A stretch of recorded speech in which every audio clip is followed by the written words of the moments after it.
The First Tee Club sales are seasonal equipment sales that provide fundraising for the program and offer scholarships to kids in need. The sales coincide with our end-of-season tournaments, which bring lots of traffic to the sales from kids, parents, and more. Our team of high school students that make up the Junior Advisory Board is tasked with organizing and running the sales, which can be a difficult process for new volunteers to adjust to. There's a lot of planning and preparation that goes into running the sales. Before the official sale day, the Junior Advisory Board will meet for a prep day to take inventory and sort all the clubs and equipment.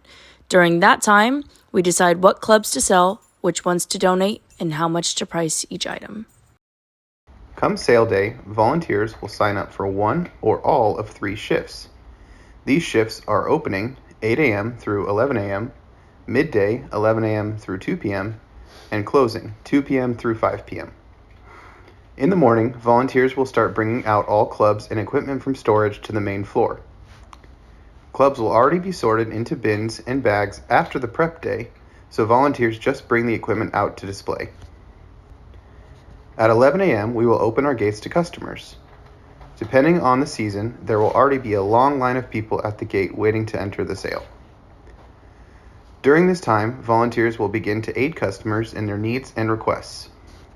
Customers will commonly ask for help in looking for clubs that are meant to fit specific people such as kids or spouses. To fit kids, help the customer locate clubs that can be cut down to size.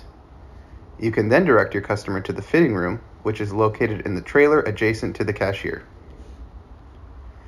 If a customer asks a question that you do not know the answer to, just locate the Director of Sales or a First Tee supervisor for help. By 3 p.m., the sale will begin to slow down and close. We will pack up and put all the equipment and clubs back into storage. After all the bags, bins, and miscellaneous items are put back into the storage containers, you are free to go.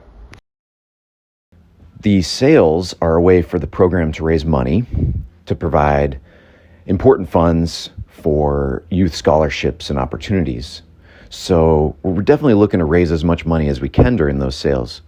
For the community, it serves 2 purposes. One, it can be a place to come find golf equipment at really affordable prices where they might not be able to afford what is for sale at local golf shops and retail stores. So they can find great deals, equip their kids, their family members, themselves with golf equipment, clubs, balls, golf bags, things like that. Additionally, there are a lot of people in the community with golf equipment that means a lot to them. It has sentimental value. Either they played it or a family member played it, and they don't want to just bring it to Goodwill or bring it somewhere where they don't know where it's going to end up. At our equipment sales and through the Junior Advisory Board, we ensure that that equipment gets into the right hands, and with First Tee being the beneficiary. So kids are able to repurpose that equipment for themselves. We'll cut it down to their size.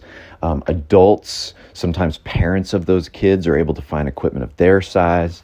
And so they know that these golf clubs and shoes and golf bags that mean a lot to them are going to have a second life and in the hands of somebody who's really going to appreciate it. So the sales serve multiple purposes for that reason.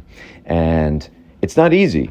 The sales are a busy day. There's a ton of equipment that needs to be organized and priced, and then ultimately provided to the right person. So that's going to be people coming to the sales, maybe not knowing exactly what they're looking for, and the Junior Advisory Board members help them understand the differences between different clubs and the sizing, and ensure that those clubs end up in the right hands and that people walk away with something that's going to really help them either get started in the game of golf or upgrade from what they currently have.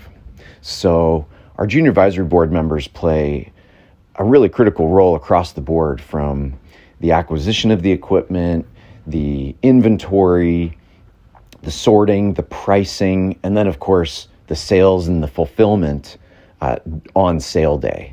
So One thing we really try to work on is bringing up the next generation of junior advisory board members so that when our seniors graduate and go on to their next phase of life, that the junior advisory board is in good hands with the next generation. So that's why it's important that the junior advisory board members are constantly setting a good example and training their successors so that the junior advisory board continues to be successful as it has been and on into the future.